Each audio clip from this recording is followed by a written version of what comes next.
Pre boards ma'am, pre boards आ गया, क्या करें मैम? प्री बोर्ड्स में ऐसी ऐसी गलती हो गई, किस बात का ध्यान रखें? तो प्री बोर्ड्स में आप बैठे थे एग्जाम देने के लिए, प्री बोर्ड्स में आपने कहां गलती की है वो मुझसे बेहतर आपको पता है, और वही गलती क्या मैं दोबारा कर लूं ये जानते हुए भी कि ये मेरा वीक पॉइंट है? क्या मेरे पास टाइम नहीं है कि मैं उसे स्ट्रॉन्ग करूं? बिल्कुल आपके पास टाइम है कि आप आपके खुद के जो वीक पॉइंट्स हैं आप उसे स्ट्रॉन्ग कर पाए। और किसी किसी बच्चों का अगर प्री बोर्ड आना अभी बाकी है तो भैया हमारे पास तो टाइम है। और रही बात 15 फरवरी की, तो 15 फरवरी तक तो हमारे पास बहुत टाइम है। 15 फरवरी अपने इंग्लिश के एग्जाम, उसमें सुबह 6-7 बजे तक हमारे पास टाइम है कि हम अपने वीक पॉइंट्स को नोट करें, ध्यान रखें कि हमें वो गलती नहीं करनी है।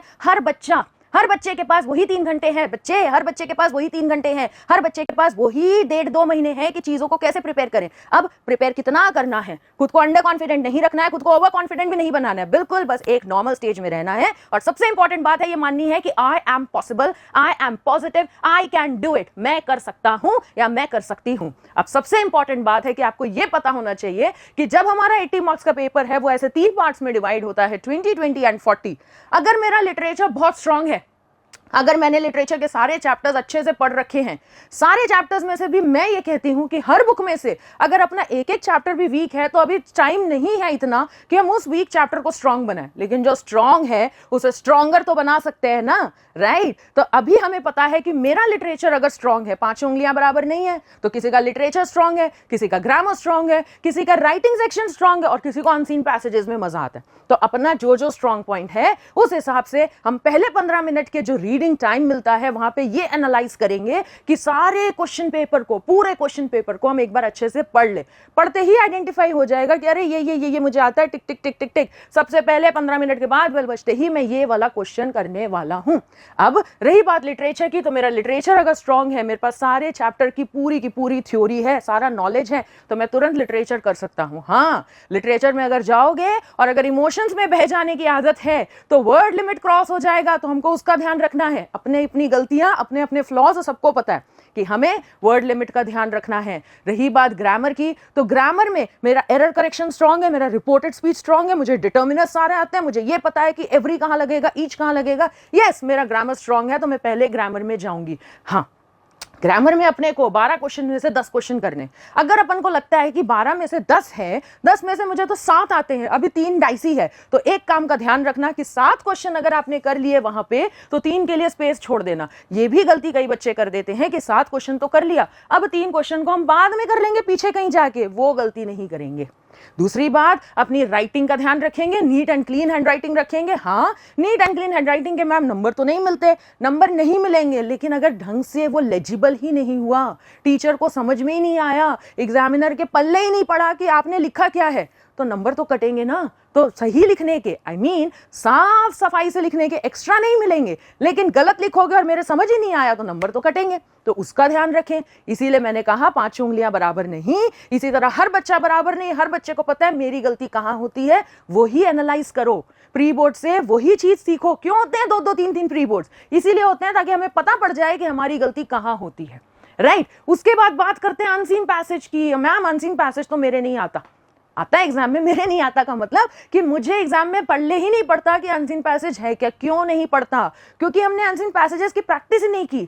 बुक्स उठाओ, कितने सारे अपने सैंपल पेपर्स हैं, खास करके प्रीवियस ईयर क्वेश्चंस के आप क्वेश्चन पेपर उठाएं, वहां से आप देखें कि जो अनसीन पैसेज है उसका भी एक सेट पैटर्न है बच्चे। 2 अनसीन पैसेजेस अगर आते हैं तो उसमें अपना सेट पैटर्न चल रहा है कि एक थोड़ा सा एनालिटिकल टाइप आएगा, यानी डेटा टाइप आएगा। हाँ, डेटा में हमको थोड़ा सा केयरफुल, एक्स्ट्रा केयरफुल रहना पड़ता है, और एक सिंपल सा आएगा। इसी साल का सैंपल पेपर उठा लो, पहला वाला कितना सिंपल सा था, वाटर से रिलेटेड, कि वाटर इतना एसेंशियल क्यों है, नेसेसरी एलिमेंट क्यों है। और दूसरा थोड़ा बहुत म्यूरल से रिलेटेड, वॉल पेंटिंग से रिलेटेड, थोड़ा बहुत हमारा एनालिटिकल से रिलेटेड आ चुका था। तो कहां ध्यान रखना है, कहां नहीं, इसकी प्रैक्टिस के लिए सबसे ज्यादा जरूरी है 7 दिन।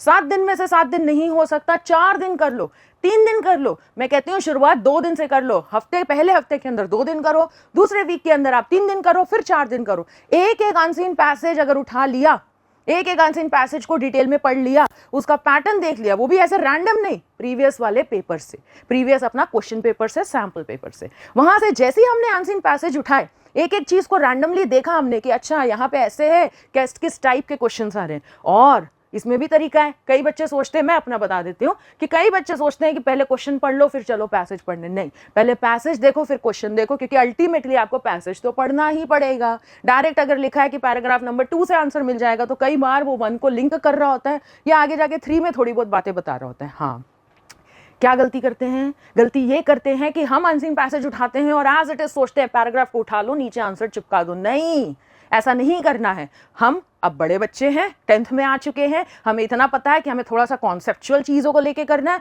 और सेंटेंसेस को कैसे फ्रेम करना है ये तो हर एक बच्चा जो अभी मुझे देख रहा है उसको पता है बहुत अच्छे से। तो अनसीन पैसेज की प्रैक्टिस डेली शुरू कर दो, ऑल्टरनेटिव डे शुरू कर दो। आई गारंटी कि आराम से आ जाएगा। उसके बाद बात करते हैं इसको थोड़ा सा प्रेफरेंस देंगे लास्ट में, क्योंकि यहाँ अगेन थोड़ा सा आपको थिंकिंग स्किल होती है, थोड़ा सा क्रिटिकल थिंकिंग रखना पड़ता है कि किस टाइप का टॉपिक मिला है और उस टाइप से रिलेटेड हम कितनी बातें लिख सकते हैं। इसके लिए माइंड में शुरू के 15 मिनट में से 2 मिनट में एटलीस्ट इतना एनालाइज कर लेना कि मुझे इसके अंदर कौन कौन से पॉइंट्स को कवर करना है। तो इस तरह से जब हम बात करेंगे अपने बोर्ड एग्जाम की, मुझे पता है कि मेरी इसकी प्रैक्टिस बहुत अच्छे से हो चुकी है और यहाँ पे कई बार तो MCQs आ जाते हैं जहाँ पे इजीली मुझे 1-1-1-1 मार्क्स भी मिल जाएंगे, फिलअप्स आ जाते हैं 1-1-1-1 मार्क्स भी मिल जाएंगे। तो मेरे हिसाब से ये थोड़ा ईजी पड़ेगा, स्कोरिंग पड़ेगा। उसके बाद ग्रामर तो 110% स्कोरिंग है, जहां हमारा ग्रामर का सारा कॉन्सेप्ट क्लियर है और नहीं क्लियर है तो अगेन ढूंढो अपना वीक पॉइंट कि कहां पे क्लियर नहीं है, उस अकॉर्डिंग हम ये कर सकते हैं। लिटरेचर की बात करते हैं तो लिटरेचर में डिफरेंट सेक्शंस आते हैं, हमारा कोई ना कोई चैप्टर स्ट्रॉन्ग है और हम इतने ज्यादा ब्लेस्ड हैं कि हर जगह हमारे पास तो ऑप्शंस भी अवेलेबल है। रही मेरे टाइम की बात तो कोई ज्यादा ऑप्शंस नहीं आते थे, डायरेक्ट क्वेश्चन लिखो, लिखना ही पड़ेगा, कोई ऑप्शन नहीं है। आपके पास तो ऑप्शंस ही ऑप्शंस है। तो यही तरीका है बोर्ड में अच्छे नंबर लाने का। अपनी गलती को एनालाइज करो, मेरी कहां गलती होती है, बना लो अपने आप को that I am possible, I am positive, I am confident and मैं कर सकता हूं, मैं करूंगा। सिर्फ कर सकता हूं नहीं, I will do it. Okay, not only I can do it, I will do it and I guarantee आराम से 80 आउट ऑफ 80 आएंगे। हाँ, नए वोकैबुलरी को इंट्रोड्यूस करने की, नए वोकैबुलरी को बीच में कहीं एंटरटेन करने की जरूरत नहीं है, क्योंकि नए शब्दों का भी टाइम नहीं है। हम अगर नए शब्दों के अंदर चले जाएंगे कि हम इसको बहुत सुंदर बनाए तो नए शब्दों के एक्स्ट्रा मार्क्स नहीं मिल रहे हैं। लेकिन अगर वहां पे स्पेलिंग मिस्टेक कर दी, ग्रामेटिकल एरर कर दिया तो नंबर जबरदस्ती चले जाएंगे। तो अभी टाइम नहीं है, अभी सिर्फ इतना सा हम करेंगे कि क्या अपनी गलती को एनालाइज करें और उसके अकॉर्डिंग अपने कौन कौन से सेक्शन है जिसे हम स्ट्रॉन्ग करें। 4 में से 3 सेक्शन तो हम एकदम स्ट्रॉन्ग करके जा सकते हैं कि वैसे हम चारों स्ट्रॉन्ग करके जाएंगे, लेकिन 3 में हम इतना ज्यादा कॉन्फिडेंट हैं कि हम कोई सा भी सेक्शन उठा लो, ये फटाफट मैं सारे आंसर्स कर दूंगा। So all the best for your future endeavours. सारे बच्चों के, जो भी मुझे अभी देख रहे हैं, सारे बच्चों के I believe, I trust, I hope कि आप सबके अच्छे नंबर आए, 80 आउट ऑफ 80 आप इजीली स्कोर कर सके। Thank you.